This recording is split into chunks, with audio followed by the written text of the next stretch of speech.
اور اللہ تعالیٰ نے قرآن کریم میں نقشہ کھول کر بیان فرمایا ہے کہ کچھ لوگ ایسے ہیں جن کو بدیوں کی حالت میں جان دینی پڑتی ہے، کس طرح فرشتے ان کی طرف ہاتھ لمبے کرتے ہیں اور کہتے ہیں اخرجوا انفسکم، اے پلید لوگوں خود اپنی جانیں نکال کے باہر کرو، اب تمہارا وقت آ پہنچا ہے کہ تم سے حساب لیا جائے۔ اور کچھ وہ لوگ ہیں جب وہ جان دیتے ہیں آسمان سے آوازیں آتی ہیں، آسمان سے آوازیں آتی ہیں کہ یا ایتھا النفس المطمئنہ ترجعی الی ربک راضیۃ مرضیہ، اے نفس مطمئنہ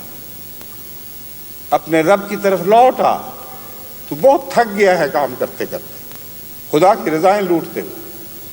آج ایک ایسے وقت میں ہم تمہیں بلا رہے ہیں کہ تو اپنے رب سے راضی ہے اور تیرا رب تجھ سے راضی ہو چکا ہے۔ اس آواز کے سننے کی کیوں آپ مطمئن نہیں ہوتے؟ کیسے یقین ہے کہ مرتے وقت ایسی آواز آئے گی؟ اگر دن سارے بدیوں میں کٹتے ہیں یا لاابالی حالت میں کٹتے ہیں، غفلت کی حالت میں کٹ جاتے ہیں، اگر آتے ہیں غفلت کی حالت میں بسر ہو جاتی ہیں، اگر گھر کو بھی آپ جنت نشان نہیں بنا سکے، اگر بیویاں اپنے خامندوں کے حقوق ادا نہیں کر سکیں، اگر خامند اپنے بیویوں کے اور بچوں کے حقوق ادا نہیں کر سکے، معاشرہ بگڑا ہوا اور کئی قسم کی بیماریوں سے وہ زخم بن چکا ہو، ایسے معاشرے والوں کے متعلق کیسے توقع کی جا سکتی ہے کہ مرتے وقت ان کو یہ آواز ہے کہ یا ایتھا النفس مطمئنہ ترجعی الی ربک راضیۃ مرضیہ؟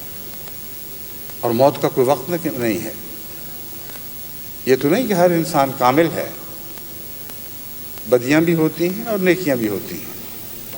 کمزوریوں کے وقت بھی انسانوں پر آتے ہیں، مگر ایک تمنا تو ہو کہ اے کاش ہماری کمزوریاں بڑھتی رہیں اور بدیاں گھٹتی رہیں،